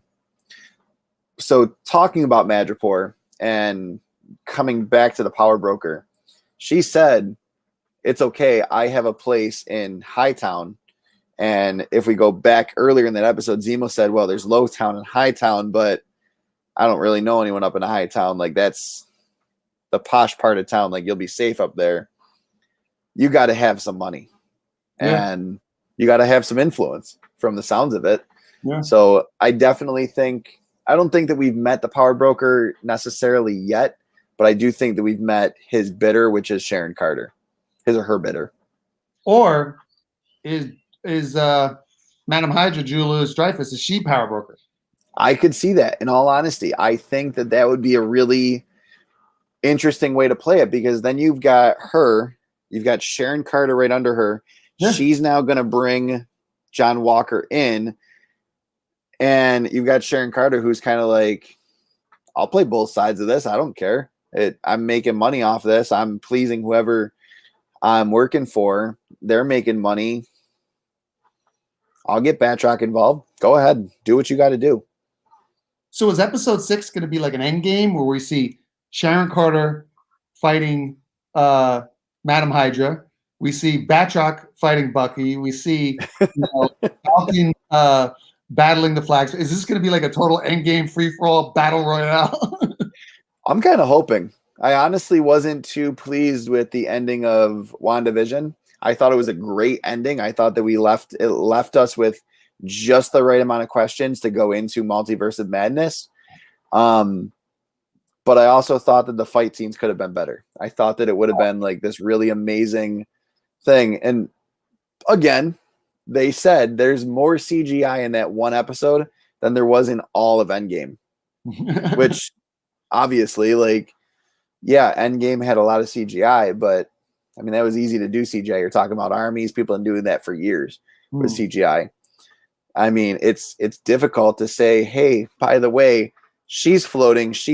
They're high above this literal city inside a dome, and there's runes on the dome. Like, I can't even imagine creating that in your mind, let alone creating that here and then putting it onto the computer and then touching it. Like, that's insanity. I don't even want to know how much that cost them to do. Oh, I got a number. Oh, yeah? I don't know if it's per episode or all 6, but I heard 150 million. For the budget of Falcon Winter Soldier? Yeah, but I don't know if it's per episode or all 6. I feel like all 6 would be accurate. Because even all 6, you're going, yeah, you spend $150 million. Yeah. Because, I mean, if we're talking about, there's not many A-list level actors in this show. I mean, just putting that out there. Yeah. We're not talking about the best of the best Hollywood actors in this show. Yeah, good point. Like, I'm sure that Brad Pitt got paid more for his cameo in Deadpool 2 than Carly Morgenthau was getting paid in this whole show. Like, yeah, good point. I mean, she's young as can be. She's like in her early 20s. I think she's 22. That actress. You've got Sharon Carter. She was in a Star Wars movie Solo. Yeah, she was in Star Wars. This is her second big break, pretty much. You've got Sharon Carter, who I don't think she's really done much mainstream, I don't want to say. I don't know. Don't recognize Sebastian Stan is kind of, he's Bucky. I've never really seen him anything else. Really, yeah. I mean, honestly, I think he probably went into the ice, or he's actually the true Winter Soldier, and he's playing himself. Right. I saw in a futuristic cyborg movie a couple months on Netflix, a couple months before Falcon Winter Soldier. Okay. Yeah. And I heard he was 8 Mile for like one word. Everyone was an 8 Mile. Oh, did we finish talking about the end credits with him? No, we didn't. Yeah, dude, we gotta talk about that. Yeah, go ahead. I was hoping that it would be Battlestar coming back. I was kind of a little upset, but at the same time, I'm like, okay, you're saying that he still has all of his medals. And I want to text my brother-in-law about this because he was in the Army. When you're dishonorably discharged or other than honorably discharged, do you keep your medals? Do you keep your badges and all of that? Like, if you're ripped of all ranks, like they said he was. Good point. I don't think that you would keep any of that because, I mean, if I'm your boss, I don't want you walking somewhere and saying, look at how decorated of a person I am. And that's government property. Yeah. Even your body when you're in is government property. So you're right. No, he should return them. But instead, he kept them and he incorporated them when he was making the shield. Yeah. You know, and I saw something really interesting. So we watched the end credits, you know, and it was a couple little flashes and, you know, things. But when I was watching those shows like Cosmic Wonder, Everything Always, Den of Geek, I mean, they got like, you know, 5 million subscribers. You know what I mean? Oh my God. Yeah. I love Cosmic. Warren's amazing. Bro, I have a theory now. I think Marvel and Disney funnel their leaks through those types of shows. Because when I was watching the show, and you watch it too, just Cosmic Wonder, Den of Geeks, and Everything Always. Yeah. It's one of those 3. They showed more footage of that end credit scene than what was in the end credit scene. Really? I haven't seen that. Wait a minute. I was like, that wasn't in the end credit scene. Like because in the end credit scene, you can't tell if he's making the shield exactly like Captain America's shield or if he's going to make something different. Because you know how in the beginning, Falcon had that like wing shield and it was kind of shaped differently. Do you remember that? Yep. Yeah. So I thought Walker was going to make some type of shield differently. But when I was watching Everything Always or Cosmic Wonder, they had clips where no, he's making one exactly the same look. Okay. So that's interesting. Now back to U.S. Agent. What's going to go on with episode 6? And Marvel and Disney always do things with a purpose. Yeah. Did they show that end credit scene like that because episode 6 is going to start off with John Walker? Like, is this episode 6 the first scene going to be John Walker in his full black, red, white, U.S. agent? Oh, I totally think it will. I do too. I really do. I think he's going to take his student spray painted or something. Yeah, but I think he's going to be He's going to be in the first scene in episode 6. Yeah, kind of the same he was for episode 5. I mean, they started with him. Yeah, you're right. What was the opening? Oh yeah, you're right. It was him in the warehouse. Him running into the warehouse, and him kind of like, did I really just do that? But at the same time, I really just did that. There's also too, everybody was sitting there thinking, who's the big baddie at Wanda? Who's the big baddie at Wanda? Well, we already know who the big baddie is in Falcon Winter Soldier. So episode 6 is probably going to be all about the battle with him. Yep. It's going to be so interesting to see what happens next. Where do they go from here? And there's just trying to see if I can find that mid credits. A lot of times you can pick up little Easter eggs from the credits. And I was trying to look at the images in the end credits because sometimes in the images they'll give you little tips. But yeah, I didn't really pick up anything. Yeah, based on what I saw was, so I know that when I was watching Cosmic Wonder, it was, I want to say after episode 2, there was a little hint toward Madripoor. Yeah, I saw that too. Which, I mean, I don't know how they pick up on this. Where do they get the time to pick up on this? But again, they probably do this for a living. They've got 5 million subscribers, hundreds of thousands of people watching each episode. Like, I know how YouTube works. For you to be only making 5-minute episodes and people are watching those, there's got to be a lot of people sticking around for that whole episode for you to get to that 4,000 hours a year. And I mean, that's why they're making videos daily. Yeah. I remember, I think it was like July, Cosmic Wonder had said, I'm sorry, I don't have any new content for you guys. Yes, I am recycling content in a way because there's nothing coming out right now. But he still has to release a video because that's his livelihood. Yeah. And I mean, he had Hugh Jackman, Ryan Reynolds. That was an exclusive from him, I think. Oh, when all of the cast came together, that was directly on his channel, I'm pretty sure. I don't think that was him putting that on his channel because, one, I don't think he does that. I don't think he steals other people's content. And two, I mean, he also did an interview with Sebastian Stan and Sam Wilson. I can't think of the actor who plays him right now. What was it? Anthony Mack. Yeah, he had an interview with them. Yeah. Oh, I think I remember that, and somebody else too, right? Yep. Yeah, I remember. It was like the producer or the director. Yeah. But I mean, it was amazing because they said from the get-go when COVID first started, we kept hearing over and over and over again, especially from Warren. He was saying, this is not being filmed like a normal TV show. Every single person working on this show is saying, we have never filmed a TV show like this. We film movies like this. This is a movie split up into parts. Right. Maybe Zack Snyder had it wrong. Maybe he should have just streamed Justice League.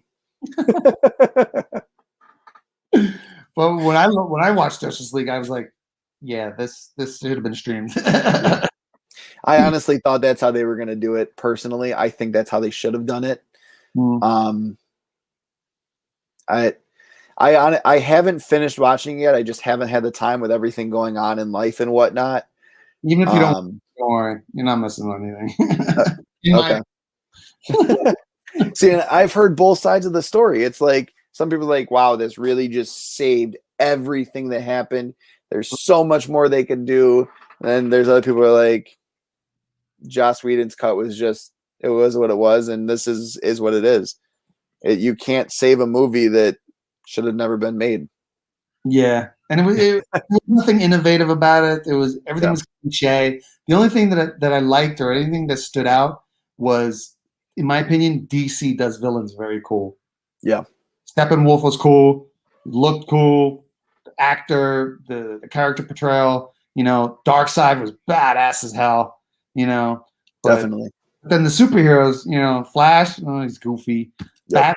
Ben Affleck, I actually liked him as Batman. I wish he would have gotten his own solo movie because he did a really good job of portraying Bruce Wayne. Not so much Batman, but he did really good as Bruce Wayne. Yeah, very good. Yeah, you're right. He would be a phenomenal Bruce Wayne to a Terry McGinnis. That's where I want to see him. Yeah.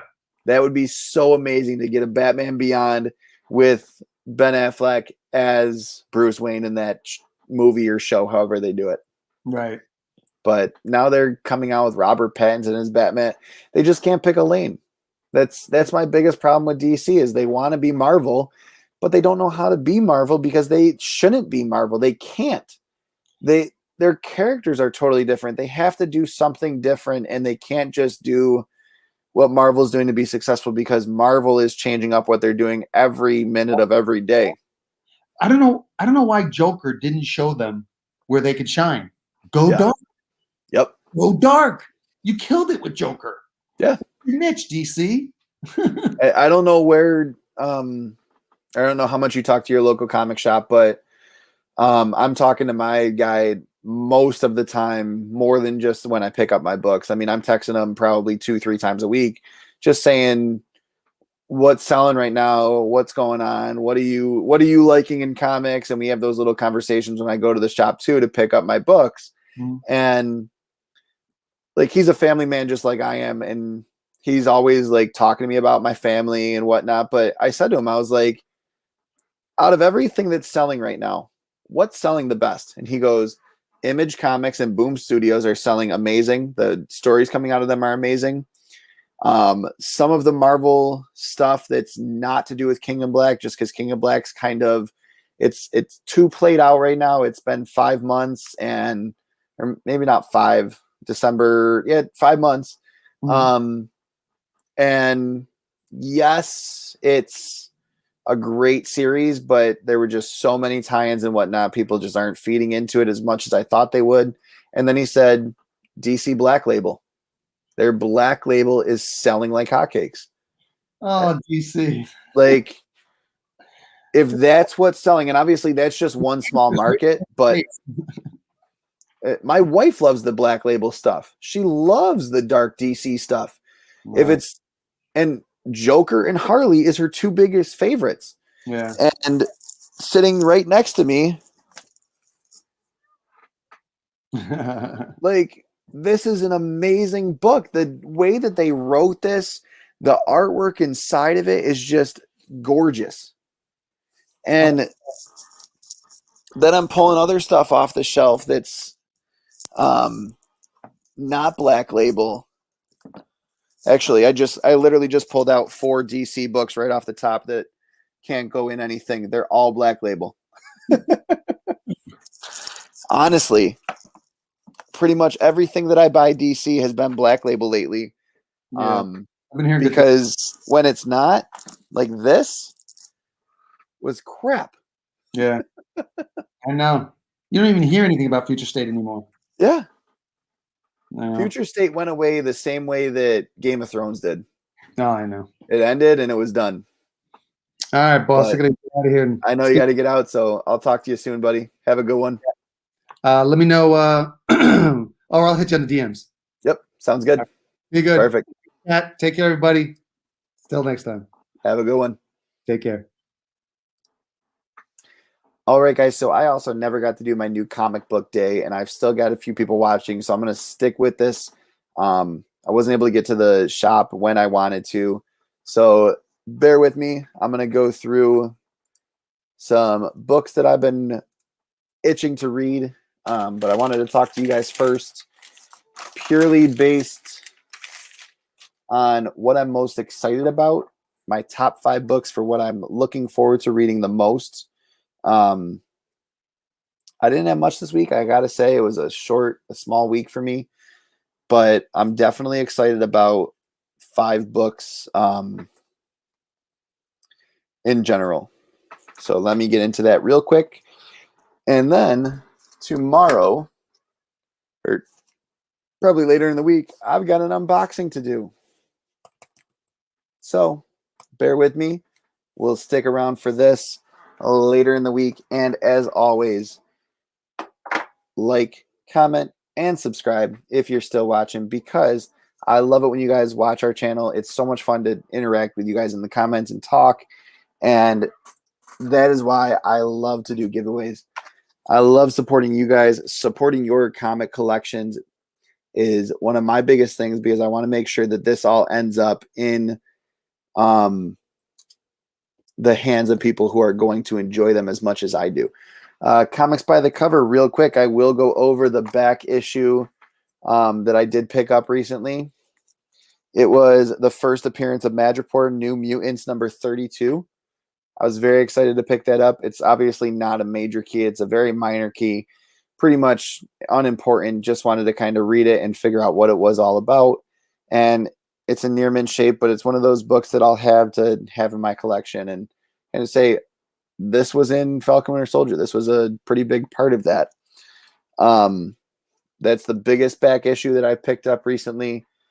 But yeah, let's get into the top 5 of what I'm excited to read this week. So actually, let's start with number 5. Number 1 is definitely high up there. This one I was very excited. I'm not extremely excited, but I'm definitely more excited than the 2 King and Black tie-ins that were this week, Namor and Fantastic Four. So I will say that, yes, while I am hoping for big things with those books, and I'm hoping that to enjoy them, I'm not going to worry too much about any of it. What is up, Legion of Comics? So you guys are just coming right after VK and I got done talking about Falcon Winter Soldier, where we think it's all going to go. What do we think is going to happen after everything happens? Mark, I would actually love to hear your thoughts on this, because you and I had a pretty, I don't want to say heated debate, but kind of heated conversation. Someone should tell Marvel King and Black is over. It is over. The main issues are over. There's still little tie-ins, little ends to tie up. So I will say, I've actually enjoyed reading Namor. It's been kind of cool because it's been kind of from the past. I think that's been really interesting, but nothing insane. It's probably one that I'll read a little bit, but kind of browse through. This one I just kind of picked up because I love this cover. I'm not a huge Thing fan, but I mean, this is a sick cover. Tell me I'm wrong. Go ahead. You can tell me I'm wrong. Oh, so good. There's still money I want.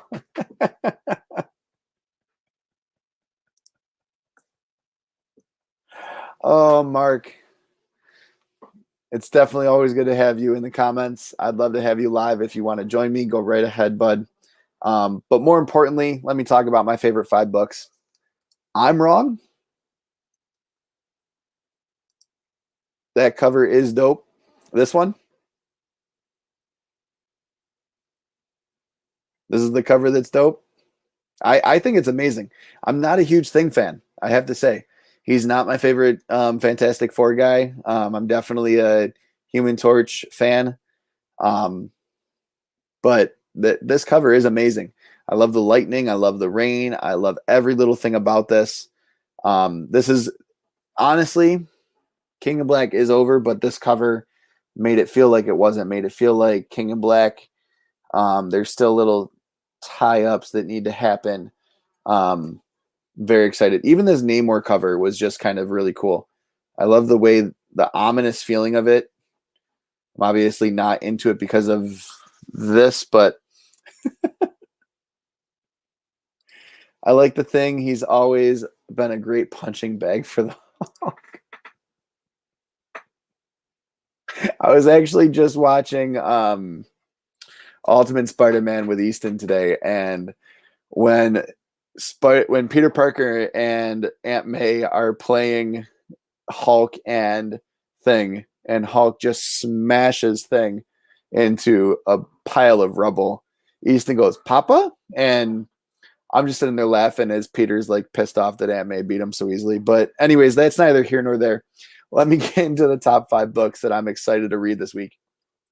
Coming in at number 5 is What If Spider-Man's Spider's Shadow. This is going to be an interesting read. So this book, from what I can understand and what I know, it's a 4-issue miniseries, and it's basically what if the symbiote never left Spider-Man? What if he went on with it for a while? It's not my number 1, Mark. It should be, but it's not. The reason why it's number 5 is because I don't have extremely high hopes for this book. I'm hoping that it kind of is amazing. I'm hoping that this whole series is amazing. After I read issue 1, it probably will be my number 1. I love Spidey. You guys know that. I love Venom. He's my favorite he's my favorite anti-hero. And my favorite, most powerful hero right now at the end of King in Black. I know it's going to piss Mark off so much. But I'm not extremely excited for it. There are books that I'm more excited for. Coming in at number 4 is Nonstop Spider-Man. Well, actually, no, not Nonstop. I'm going to go with my original thought. Coming in at number 4 is Black Cat. Very excited for where this is going to go. I'm a huge fan of Black Cat, huge fan of Felicia Hardy. Absolutely love anything that she's in. It's always a great style of writing, style of artwork. And I did read Spider-Man Life Story. I was a huge fan of it. It was a long time ago. That was actually one of the things that I first read when I got into comics and collecting them. So definitely that was something that I read. And actually, I need to send out 3 issues of that I sold recently because I had duplicates. So that's part of my to-do list right now. Same guy wrote Spider Shadow. I did not know that. Very cool. So I'll probably enjoy it a little bit more then. But anyways, so Black Cat has always been like that really cool villain, so to speak. I obviously not a true hero, but definitely just has a really cool backstory. And she had a really cool story in King in Black, so I'm excited to see how this picks up from that, where they go with it. What is up, Hidden Gem Comics? Good to see you. As always, make sure that you like, comment, and if you have not already, subscribe. But more importantly, since you guys are coming in toward the end of this and you're not really going to see all the talk that VK and I had about Falcon Winter Soldier and the breakdown of episode 5, make sure you go back and watch that replay because we really broke it down. I mean, the first hour and a half of this was all Falcon Winter Soldier. We never even got to talk about Diamond and what's going to happen. I still have your books to send out. Finally have some off days. Going to get them out hopefully tomorrow, if not Tuesday for sure. Don't worry about it, buddy. I actually have an unboxing to do. So if they come in before I'm able to shoot that unboxing, I'll just do them all together. This is an unboxing that I actually told you about. So I'm actually very excited about that. And I have another one coming in. Not a giveaway. It was a minor key that I bought for Into the Spider-Verse 2, which I'm excited about. But Issue number 3 of the week that I am very excited to read is Thor 14, the Prey finale. I'm excited to see not only where they go after Prey, but definitely what happens to Donald Blake. What is going to be the end result of all of this? Is he going to just fade out of existence for a little while like he did between the last time we saw him and now this time in Prey? Is he going to be in that realm again? What is going to happen?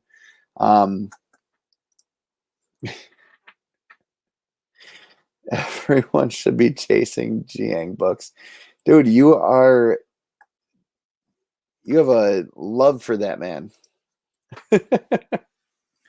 This is just something I'm very excited, and I know that Donny Cates gets a bad rap. I know that there's a lot of negativity surrounding him, especially after King in Black, the way that it ended. But I have to say, I'm excited for what Thor is doing right now. I'm excited for all of it. As you can tell, one of my favorite slabs that I have is that 9.8 Thor 5. First appearance of Black Winter. So that's number 3 on my list. Number 2 on my list is Guardians of the Galaxy number 13. I'm definitely a huge Guardians fan. It is issue number 175, and I'm a huge Nova fan, honestly, if you can't tell. Huge Nova fan. Honestly wish I could have more of that slab and that slab was higher than an 8. But honestly, just having that in my collection, I enjoy. So, but anyways, this is something I'm really interested in reading, seeing the fallout of what happened after King of Black with the Guardians, seeing what happens after Nova's helmet broke in the last issue. I actually haven't even read it yet. I'm very behind on reading right now. Life is life, and it just is what it is. Jiang gang. Hope I'm saying that right. Donnie's best work shines on his indies. I've heard nothing but greatness about this Thor run, though. Honestly, this Thor run. So let me talk about Thor real quick. I was not a huge Thor fan. Never high up there. When Donny Cates started the Thor run, it was not on my pull list. Issue 3 came around, and I was like, okay, Chet, I need to get into this. I'm very excited to see what Donny Cates is going to do with Thor. I was loving what he was doing with Venom. So he put it on my pull list. He found an issue for me. Give me 1 second because I actually really love this issue.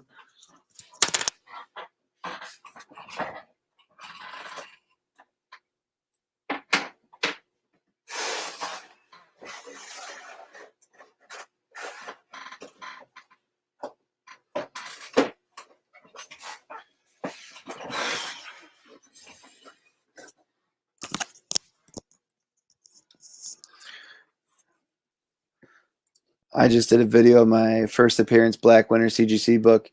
It'll be a giveaway prize real soon. Yeah, when you hit 777 or 800, or what's the next milestone, Mark? What are you up to now? 5 million subscribers yet? So we honestly could not find this book in first print. I still have no idea what the first print looks like. But this Beta Ray build cover is amazing. It is one of the only books that I have ever paid that much for simply a second printing, because this book was that hot when it was coming out and I needed to read it. There was no third printing available, yet there was no indication they were going to do a third printing of that book. Did you permanently move to this upstairs setup? This is the downstairs. This is actually in the basement. If you look around, this is my basement. I know you guys don't have that down in Georgia. It won't be the next one. Got a different CGC slab for this one. But the next one will be the Thor giveaway. And the new beta, I completely agree. The new Beta Ray Bills series is fire. But anyways, getting back to this. This is actually the basement. So I've got those 3 shelves, all of this above it. In here is just a bunch of like games and stuff. This is the shelf. Sorry. This is the shelf that I built right behind me. And then this is my pops and some slabs and some trades, and then pretty much all of the DC Black Label stuff that doesn't fit into anything remotely normal bag and board. It looks way different. Looks great. Thank you. But anyways, so this Thor 2 was the 4th printing. That was the first one I was able to get my hands on, and I just loved it because it's Galactus. But yeah, this Thor run has been absolutely amazing. Speaking of Thor, part of my next giveaway will probably be one of the Thor 1 issues. I have 3, and I don't need 3 Thor 1s, so I'll probably end up getting rid of one of them. But anyways, moving on.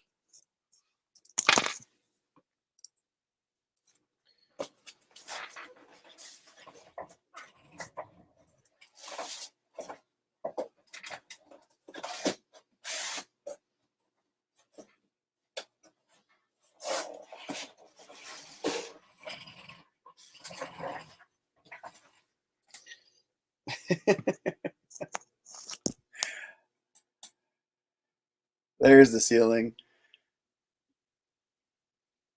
Yeah, it's different not seeing the ceiling. So I didn't switch the setup, or I didn't switch the background. What I switched was I'm no longer doing it from my iPad. I got a wired setup down here, so I'm able to do it straight from that. And that's the reason why it's probably looking different. So you're seeing a little bit higher up because you're actually up here on the Mac, not down here on the iPad. So anyways, those Joker Harley books fit into magazine-sized bags and box. Interesting. I don't know that I'll ever put them in there. They're not ones that I'm looking to save, if that makes sense. Like, I don't know. It's hard to say that. I'm looking to keep them in my collection, but they're not ones that I need to put into a box to keep in pristine condition. They're my wife's. If she wants me to do that for her, I'll definitely do it, but I don't see a need to right now. That's just me. Anyways, thank you for letting me know that. That's definitely appreciated. Number 1, the one that I'm most excited about because I absolutely loved issue 1. Honestly, with everything I've been trying to read lately, I cannot remember for the life of me exactly what happened in issue 1. But I'm definitely excited for issue 2. This is the one I'm most excited for because what I do remember from issue 1 was really cool. Nonstop Spider-Man. Nonstop Spider-Man is a really cool kind of dive into Spider-Man in a different way. It's Joe Kelly writing it, and just the artwork is totally different than what we're seeing currently with Spider-Man, and it's really cool. It's definitely different. It's definitely some new style, I guess is the best way to put it for Spider-Man. Nothing majorly new, but definitely a cool way to write him and a different way to talk about him. So I'm very interested to see what ends up coming out of all of this with Nonstop Spider-Man. And I'm just excited for a lot of different stuff. Jesus Christ, that was a rough book to try and get through. The panel layouts were so messy. They look messy. I can definitely agree with that statement. Just kind of looking at it, it definitely seems kind of jumbled. But I will say it makes sense. And here's what I mean by that. When you think about Nonstop, I'm immediately the thing that comes to my head is an ADD child writing this book, trying to like fit out all their thoughts. And what I mean by that I don't mean any offense to that. What I'm saying is they're getting all of their thoughts out all at once, and that's kind of their point. They're trying to put everything into an idea, and they're doing it in their own fashion. What I'm relating that to is Ant-Man. And I get what they were going for. It didn't translate well for me. I hope you're not really offended, Mark. I wasn't trying to offend anyone, because what I'm trying to get at is Ant-Man. When Mark Penna, I think is the actor's name, when he explains stuff, that's how I picture it. That's the ADD kid that I'm talking about, who's like trying to tell you everything all at once, and it's just all coming out so quick and so excitedly, and you're just like, wow, this kid really loves what he's talking about. And Michael Penna, perfect. So honestly, I think that is what they're going for. I don't know if I'm going to continue to pick up the issues if this one doesn't grip me, because obviously if the last one, I can't remember it much, it didn't grip me that much. I'm not just going to pick up Spider-Man books to pick up Spider-Man books, because I'm probably just going to end up getting rid of them. And I don't want to buy stuff to sell it. That's not my main goal in life, is to buy books to then sell them off and do all of that. So, but I'm excited for it. I'm hoping that it kind of gets me captured again. But I definitely think that by the time I'm done reading this, this will be my number 5. This will probably be my number 4. This will probably move up to number 2 and not number 3. This will probably move down to number 3. And this will probably be number 1. I honestly believe, I love the what ifs. I'm a huge what if person. I live in what if. But honestly, thank you for lounging with us tonight. Good to know, Mark. And as always, just keep growing together. It's awesome to be able to talk to you guys on this. We've been talking for 2 hours now. I've still got 3 people watching. So peace out.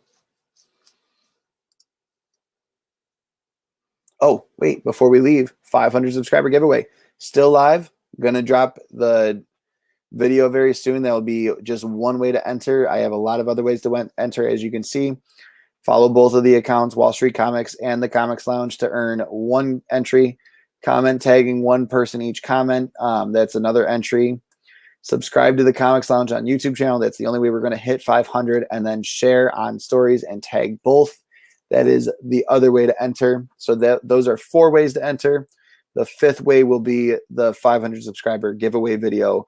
Just leave whatever I tell you to leave in the comments. I'm just going to search for those comments, add in all the other people who have done awesome stuff. And from there, that's that. I cannot wait to see you guys at the 500 subscriber giveaway video. It has been an absolute, absolute pleasure. Have a good one, Mikey. Have a good one, Mark. What's the thing with Wall Street Comics? Oh, so Wall Street Comics and I just kind of, they messaged me and I said, I'm trying to do 500 subscribers. They said, we'll help you out. Just kind of like a team effort. Same thing as kind of like what we're doing with the hashtag Grow Together initiative that Gary B came up with. They kind of just help other Instagrammers meet goals, sell comics. They don't really get anything from it. I think they sell their own comics from time to time, but they help others out. So we're kind of doing like this team effort of being able to support each other, grow together. And I figured, they messaged me right after the Grow Together initiative started, and I figured it was a really cool way to kind of do a grow together kind of movement with them. So that's basically what Wall Street Comics is. And they're based out of Italy too.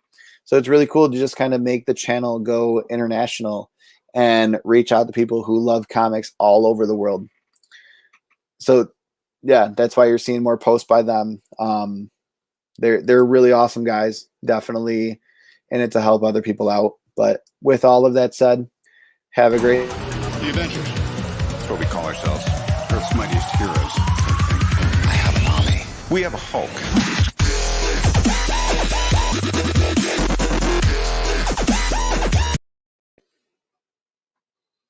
You guys are still here? People are still watching after all that? 2 hours later? I gotta go to bed.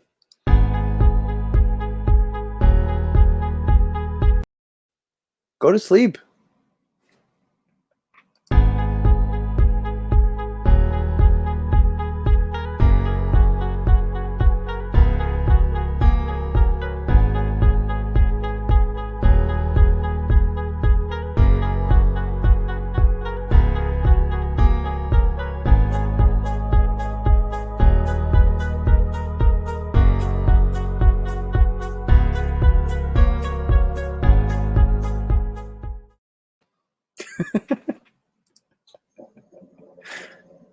Do it. Go to bed. Still here? Is this like counting sheet backwards? Yes, it is. Yep. That's exactly what we're doing. Countdown from 30. Help you guys fall asleep a little bit better. Do what you got to do. Keep watching. I don't care. Go back and watch the replay. That's going to be where all the fun stuff is at. That's where VK and I really dove into episode 5 and then where we think episode 6 is going to go. I'm so excited to talk more about episode 6 when it all comes out.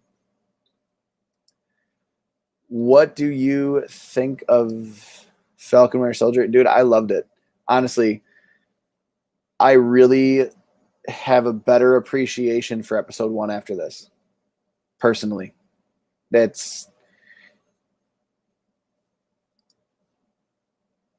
Oh, yeah. But she's Madam Hydra. I've been saying since episode 2, Hydra's back. No one believed me. No one wanted to listen. Everyone said I was crazy. Everyone thought it was going to be Mephisto again. Because Mephisto has to be everywhere.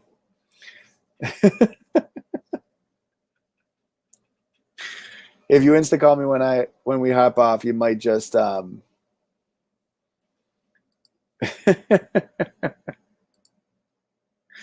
you might just get a dial tone because I'm passing out, dude. But we can definitely talk. I actually have to be up pretty early, so I will talk to you guys later. Have a great one. Again, thank you for lounging with us. And as always, make sure you go check out the replay. Make sure to like, comment, and subscribe. So excited to almost be at 500 subscribers. Help us reach there by sharing the channel, sharing the content. Enjoy.